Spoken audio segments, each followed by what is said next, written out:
Hi planner friends, welcome back to my channel. My name is Rachel and today I want to walk through how I've set up my 2023 Hobonichi cousin as my main everyday planner. Now if you saw my 2023 planner lineup video, which I'll be sure to link in the description box below, you'll know that I originally intended to use my Hobonichi cousin as my daily planner and a memory keeper. So my intention was to use a day per page. And this is very similar to how I used my Hobonichi cousin in 2022, which I can also link the flip through of my 2022 cousin down in the description box. But essentially I would use a day per page with both work and personal tasks, and any blank space left over would be notes or journaling or other random list. And the day per page really works for me. I am very much a daily planner. I find weekly to-do lists or brain dumps, anything more than what I have to accomplish in a day, really overwhelming to look at. And I've found over the years that having a day per page is very functional for me. And so my original intention with the Hobonichi cousin was to use this as my daily planner, so a day per page. And then I would use the weekly layouts as memory keeping. I would sort of record what we did each day, jot down happy memories, funny things my son did, whatever I really wanted to sort of capture what was going on in our life. Now those two functions I am also going to be using. I'm going to continue using the Hobonichi cousin in those ways, but I've basically expanded how I intend to use the Hobonichi cousin to really make it my main everyday planner.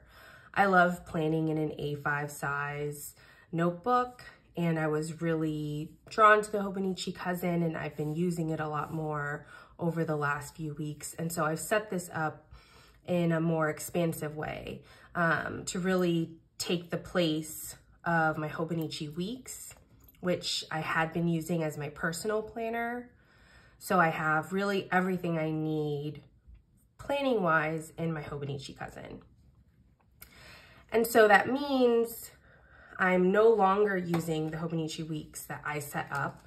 So originally I was using this as a personal planner, and then daily personal tasks would make their way onto my day per page, essentially. That's how I would use the Hobonichi weeks and the Hobonichi cousin together.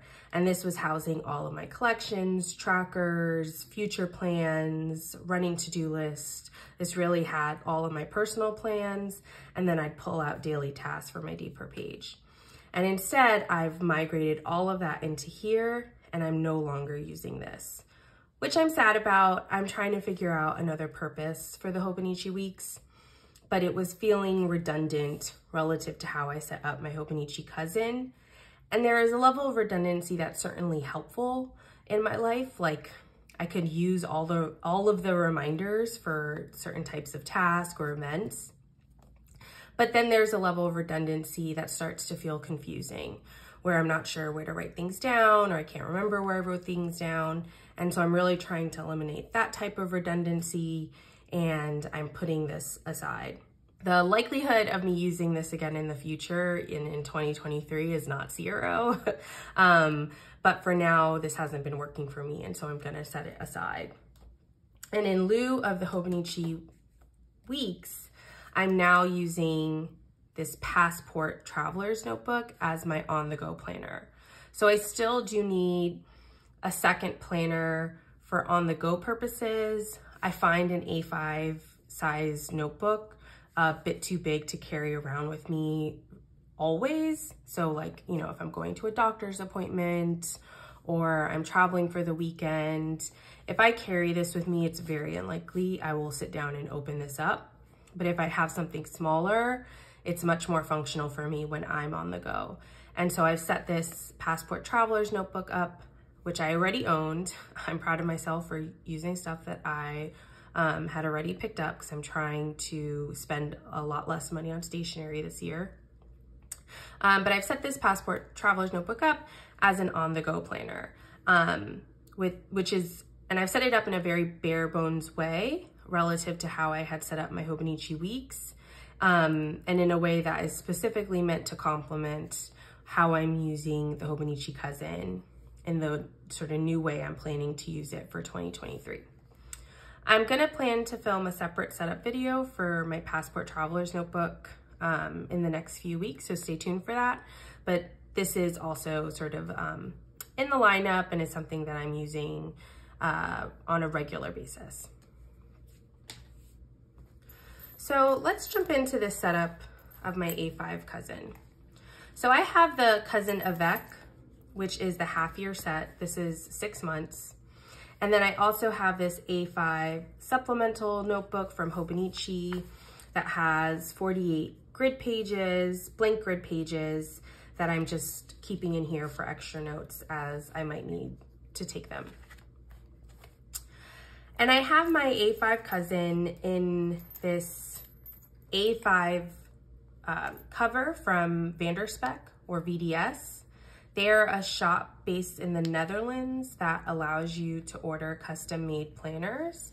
And usually their production time is quite long. It's like 11 to 12 weeks. But in 2022, they had a couple of sales where they dramatically shortened their production window to like 5 or 7 days. And so I picked this up the second time they had one of those sales, which I'm so happy I did. I have eyed this specific notebook cover for a very long time, but I was always hesitant to buy it because of the long production time, and it is pricey. And so I picked this up for my birthday in October of last year, and I love it. This is the A5 Codex from Vanderspek in the Janet Leather Black. So this is, it's quite a pebbly leather that I got. I didn't request any specific type of leather, but I'm not sure if you can catch it. It's so pretty, it's so soft. I love it so much. And I think how much I love this cover is another reason that I was really drawn to using the A5 Cousin more this year. I want this to be my planner. I'm taking this around with me everywhere, and it's been super functional. So in the pockets, I have just some stickers that I use on a day-to-day basis, some stickers from Sterling Ink. I also have I get her subscription box every month, and so I've been putting some of those stickers in here just to remind myself to use them. Then I also have some stamps and our vaccination cards. I keep some other functional stickers that I use a lot, like these box stickers from Virgo and Paper. I use these all the time. I love her shop. You'll see a lot of Virgo and Paper stickers in here. And then just some samplers from various sticker orders, and this great sticker I picked up from a local shop here in Alexandria called Penny Post. I'll link them down below. They're great. They have a lot of cute stickers and ephemera, and I'm lucky to have a great stationery shop nearby. And then in the back pockets, I've got some other functional stickers, also from Virgo and Paper. I love these. I just use these whenever something gets canceled or rescheduled, and then it makes me, I like looking at this better than crossing it out or trying to white out something. And so I use these a lot.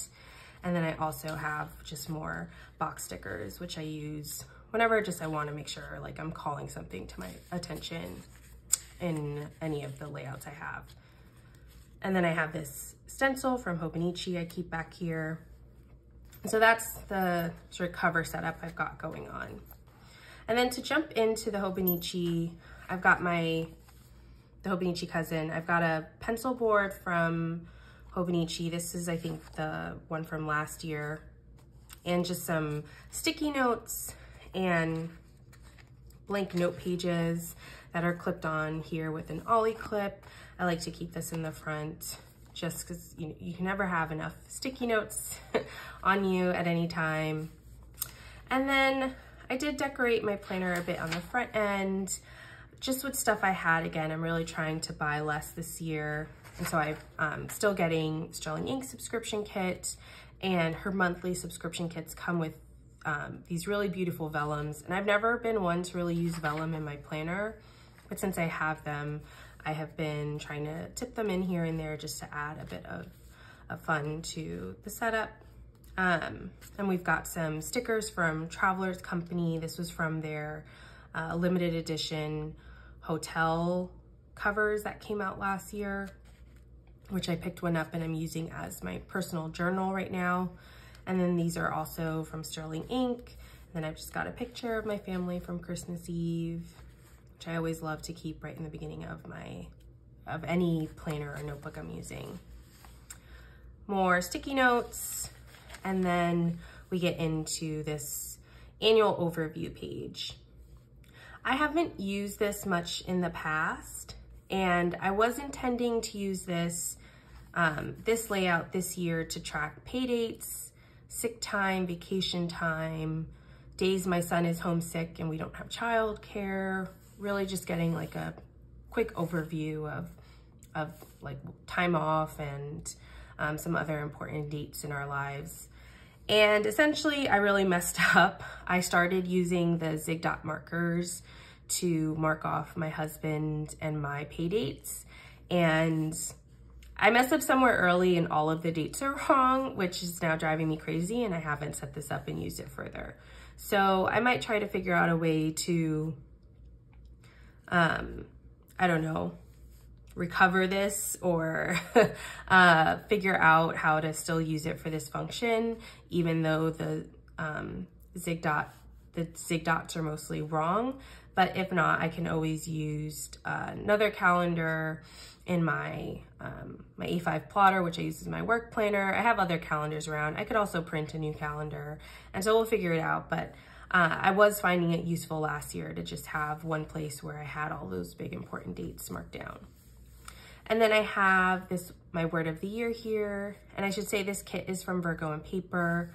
I love her shop. You'll see a lot of Virgo and Paper in here.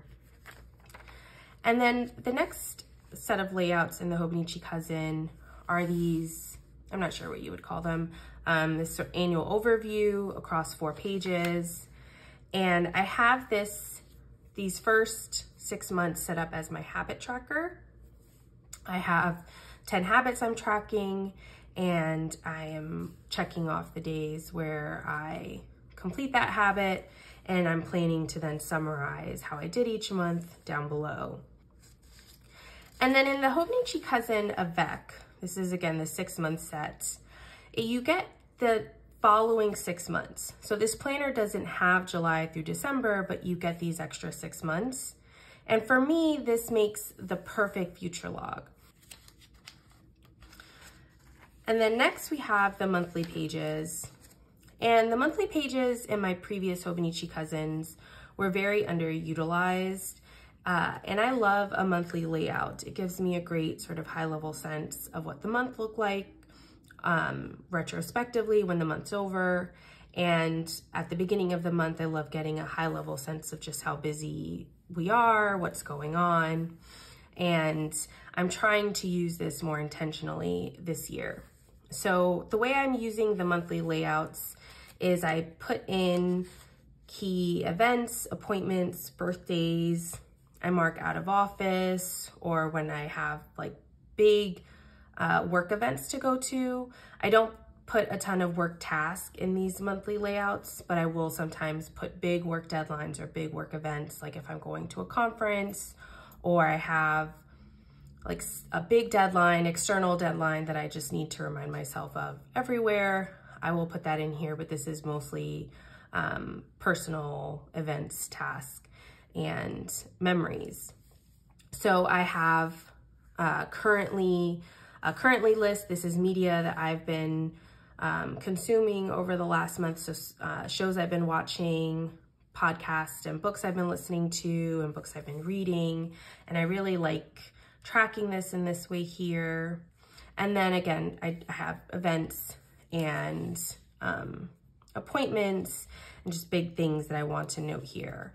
I've also been trying to incorporate some memory keeping into the monthly layouts because I think that would be fun to look back on. So for example, yesterday, I'm filming this today on the 16th, which, you know, is 2 weeks into the new year. But I think in some ways it's good because you can really see how I've been using it over the last few weeks as I'm talking through this setup.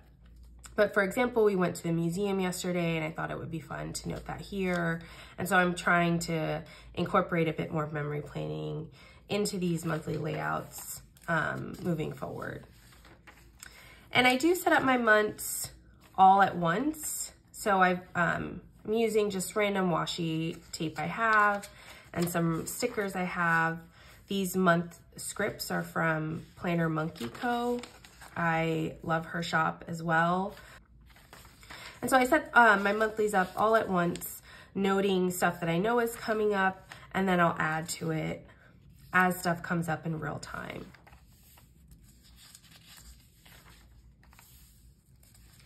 And then from there, we jump into the weekly layouts. I love the weekly layouts in the Hobonichi Cousin. They're one of my favorite parts of this planner. And I am planning to use these a bit differently relative to how I've used them in the past. So the way I use the weekly layouts is I like to keep them relatively blank before the week begins. And so today I'm filming this on Monday the 16th, and I've started to set up this week, but you'll see like the week ahead is pretty sparse, as is weeks in the future. And that's pretty intentional. I like setting up my weeks with relatively little written down already. And for me, that process is really how I plan out my week. So I will, at the beginning of the week, I'll look at my work calendar. I will note work meetings and events, what days I have to go into the office. I work on a hybrid schedule, and so I go into DC a couple of times a week. I'll also note other stuff going on, like if we have family in town, if we have a doctor's appointment. I'll like basically slot in everything that's scheduled. And then I'll also try to slot in other tasks, personal tasks that I know I need to get done. Like I know I need to go to Sephora, there's one by my son's daycare, and so I'm just gonna jot that in here for tomorrow. And that's how I set up my week. And so that process is very much me, again, planning how the week is gonna look. And I keep, what I've been doing recently is keeping a running personal to-do list here in this leftmost column, which I find helpful because these are tasks that right now don't have a specific date, but I want to keep them on my radar to get done this week. And then after the day is over, so I've got like my days planned, pre-planned as of the Sunday or Saturday before, then I will write in basically what we got done that day and what I did, how I spent my time. I'll try to jot in some memories, note what we had for dinner. So it starts out, again, pretty bare bones. And then by the end of the week, it looks like this most weeks, where I, again, am sort of rapid logging my days, jotting down memories, adding another list at the bottom or here on this left column, where last week I was trying out a different layout. And this is, I think, borrowed from the Passion Planner, which I've used in the past. But instead of having a running to-do list, I had a list of things I wanted to focus on, and then some happy memories. And then this stands for keep in view, so just things I wanted to keep on my radar, but that weren't necessarily tasks. So for example, I was waiting for a return for some items that I had, some clothing items I had bought but returned, and I was waiting for those returns to show up. And so I wanted to keep that on my radar. And so that's essentially how I use the weekly layouts. It's both a mix of planning and memory keeping, and it's both functional and fun, which I really love. This, like when I look back on this, I get such a good, like, comprehensive understanding of what our week looked like, and it really brings me back to that week. But it's also very functional at the beginning of the week, and as the week is going on, as I'm looking at future days, figuring out what's going on in our day-to-day life. So that's how I use the weeklies. And then with the Hobonichi Cousin, you get this blank spread called Turning the Page to a New Year between the weekly layouts and the daily pages. And here I decided to use this spread as a place to record my goals and intentions for the year. I also noted my word of the year. And then here I have my bucket list and a someday maybe list. For me, a bucket list is fun stuff I want to get done that year. And so I have some travel goals and intentions, but it's separate from how I'm thinking about my goals. Like, my goals are really a big priority and something I'm trying to achieve, either by, focusing on my habits and my daily actions, or in some other way.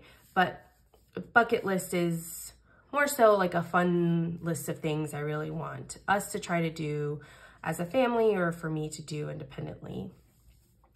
And then I have a someday maybe list, which I use to record both like future goals and future bucket list items. So anything that's outside of the 2023 purview, I put in my someday maybe list.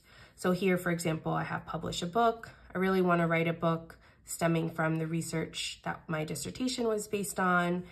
And I'm not at the point of really thinking about it in a concrete way, but I like to keep it on my radar. And then the next page, on every month, you get a blank monthly spread that looks like this. And on this page, my intention is to use this page as essentially a place to record my goals for the month. This layout is mirrored after the Cultivate What Matters power sheets, their tending list. I used the power sheets for a couple years, and I did find it an effective way to help me really focus on my goals. I'm not using it this year, both because I want to reduce the number of planners and notebooks I'm using, and because the company was sold to another company that doesn't align with my values, and I'm really trying to shop more intentionally this year and moving forward in a way that more aligns with my personal values.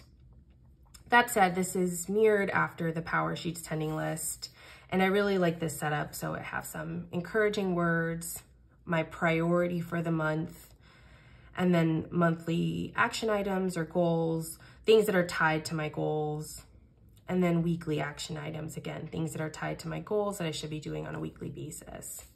And if you know the tending list, there's also usually a daily habit tracker at the end, but I'm using the habit tracker that I have set up at the beginning here instead of having one here. And I really like this setup. This is a place where I can come back to, and I like having everything in one.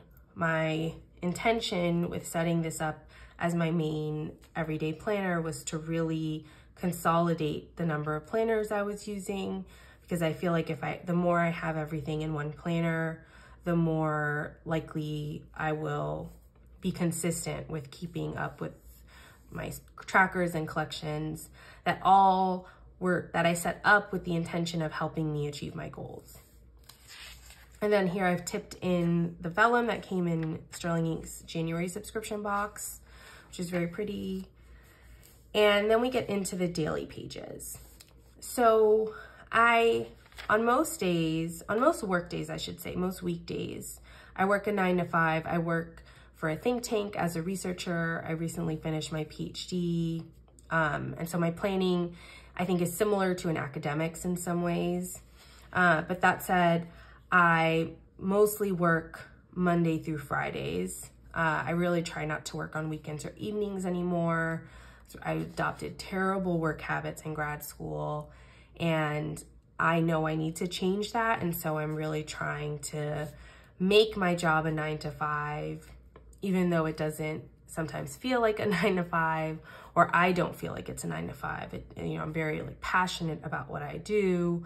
And sometimes, work is on my mind on non-work hours, but I'm trying to be more intentional with how I spend my time and not let work take up all of my time. And so this was a long aside to say, I mostly work on Mondays through Fridays. And on Mondays through Fridays, I need a day per page to plan. So what that looks like is, this is a good example. I divide up the page in two, and I keep my personal task here and my work task here. I have, I also use an A5, let me see if I could grab it. I use an A5 plotter as my work planner. I have a lot of other deadlines and notes and work planning happening in here, but I pull out my work tasks for each day into here because I need one spot where I can see everything I have to get done in a day. And that's why the day per page works really well for me. And I like separating out all of my other work planning so it doesn't feel like work is taking over this planner and I'm getting more of a clean separation between work and personal life. And so on most weekdays, this is what my day per page looks like, personal and work task again, and then I'll use whatever space is left over for other lists, notes, sometimes journaling. It really depends on what's going on that day. And then on non-work days, I will sometimes have a to-do list, like this is for a weekend, and here I had a running to-do list for the weekend, and then a shorter to-do list for Saturday and Sunday. And that usually works for me on a weekend, but it really, on weekend days or days I'm not working, like I'm taking a vacation day or it's a holiday, like today's MLK Day. So you can see actually, like I do have a day per page, but I wanted to take some notes about social media things I wanted to do. But on non-work days, I don't always use a day per page. And so that gives me a lot of free days where I can use those as blank note pages for whatever I want to use them for. So in the beginning of January, I wasn't working yet, and I was just jotting down a bunch of stuff I wanted, some planner stuff to do, so I was setting up my planners. Here I made a list of journal intentions, so how I wanted to use the Hobonichi Cousin.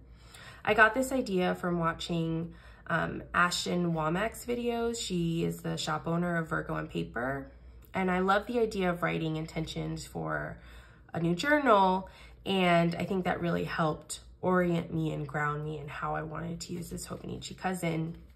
And so I did that on the first page here. I have a to-do list from Wednesday the 4th, I think, notes from reading. I was rereading Atomic Habits to try and help ground me in working on some habits I really want to cultivate this year. And then we get into some work dates, but you can see most of the time it's a day per page, but sometimes it's not. And on those days, I will use those notes pages. I will use those blank pages as notes pages or for whatever I'm feeling the need for. And those extra pages really add functionality to the Hobonichi Cousin for me because they give me more space to use this really as my main everyday everything planner. I've also been trying to print more pictures. I printed these on my HP Sprocket. The photo quality is terrible, but I was watching Catherine from Sterling Ink's videos, and something she said really hit home for me, and that if I don't use the cheap quality printer that's way more accessible and easy to use on a day-to-day basis, I almost never put pictures in my planner, and I want to put more pictures in my planner, and ultimately the print quality doesn't matter all that much, and so I've been really trying to use the HP Sprocket more because I love seeing cute pictures of my son everywhere. Like, this just brings me so much joy. And then I can also use this, you know, I also think about the Cousin both as my main everyday planner, but this at the end becomes this great archive of my life over 6 months. And so I want to include more pictures in here and other ephemera so I can really have this be a complete archive of that time. And it makes it all the more fun to flip through at the end of that time period. So yeah, so I had a couple blank pages. I wrote down a sort of brain dump list of things I wanted to get done. I might take some reading notes here. And then here's today where I have the day off, but I've got a lot of stuff I want to get done. And so I've got a short daily to-do list. And then I wrote just some notes about other stuff I want to do for social media, but it's not, you know, anything too comprehensive. And that's how I'm planning to use the daily pages. I'm really excited about this setup because it feels like I'm getting more out of the Hobonichi Cousin. And I think having more stuff in one place is going to be more functional for me this year, and probably in the long run. I have these tabs these are tabs that Sterling Ink has started offering in her subscription box. And so I've added the 2 that I've gotten so far this year, and I'm really excited because these are really beautiful and they were super easy to put on. And I love her subscription box and her stickers, and they're I've been trying to spend less and buy less stationery, and her subscription box is the only subscription I have left this year. And so I'm really trying to use those as the primary stickers in my planner and then use up other stuff I have lying around. And then at the end of the Hobonichi Cousin, you get, I think 8 blank pages, 8 blank grid pages. And here I've set up some collections and trackers that I had originally set up in my Hobonichi weeks, but I, again, wanted to consolidate, and so I set them up in the back of here. I originally wanted to put them in my Hobonichi weeks because I was really attached to the idea of having these lists be for a full year. And so I'm trying this out, having this for these 6 months and then having the next Hobonichi Cousin book be for the next 6 months, I think could probably be very functional for me, and I should just give it a try because it seems, for me, the trade-off is I think I will be more likely to keep these up to date if they're here, rather than if they're in a separate planner where I have the full year, but I might not be keeping them up to date as much. And so the trackers I've set up, I have a list of TV shows I've watched, movies I've watched. My husband and I love watching movies together, and I love keeping track of them because they sort of remind me of time we're spending together. I'm also keeping track of podcasts I listen to. And then here I have 2 pages dedicated to reading. Reading is one of my top priorities this year. I feel like I fell out of love with reading during grad school, even though I had to do so much reading, but it wasn't for pleasure. Although there was certainly stuff, of course, I really enjoyed reading in grad school, but I'm really trying to reconnect with reading outside of work this year. And so I wanted to dedicate more space to it in my planner in hopes that would really just help reinforce this new habit I'm trying to cultivate, or an old habit I'm trying to cultivate again. And so I have a list of reading intentions. So I really want, my goal with this page was to list the books I really wanted to read in 2023. I almost said 2022. And these include books that I feel like have been on my to be read list for so long and also feel important for my work and my things I care about. So there are a lot of books on racism and inequality that I know the main argument. I'm very familiar with these people's work, but I really want to read, I feel like I need to read Derek Bell's work, right? I've read some of his work, I've read a lot of his articles, but these are books that I really want to prioritize reading for one reason or another. And so I've been my goal is to capture those here to really focus me in on the types of reading I want to do in these areas. And then also I'm planning to put here some fiction books that I've wanted to read for a long time as well. And then on this page, my intention is to list the books that I've read with a rating. I'm usually very generous. It's like I either give books a 4 or 5 stars or 1 star. But I like doing this for myself. I also track the books I read on Goodreads. I will link to my Goodreads if you're on Goodreads. I'd love to find more friends to follow. But here my intention is to record all the books I read over the first 6 months, and then I'll set this spread up again in my next Hobonichi Cousin Avec for July through December. And then here I have a wish list for myself, my husband, and my son. My intention here in giving me less space, I usually have like a 1 or 2 page wish list, is that I'm really trying to spend less money this year and be more intentional with my purchases. Here I have a home projects set up with the idea that there's some stuff I want to do around our house. We're renting, and it's only for, our lease is only for 2 years, but there's stuff I want to do to make it feel more homey in the interim, like finally putting up some artwork in our living room and stuff like that. And so my plan is to, I think, divide this up to 3 or 4 spaces and list out things I want to get done in certain areas of the house, and then try to tackle them slowly on the weekends with my husband.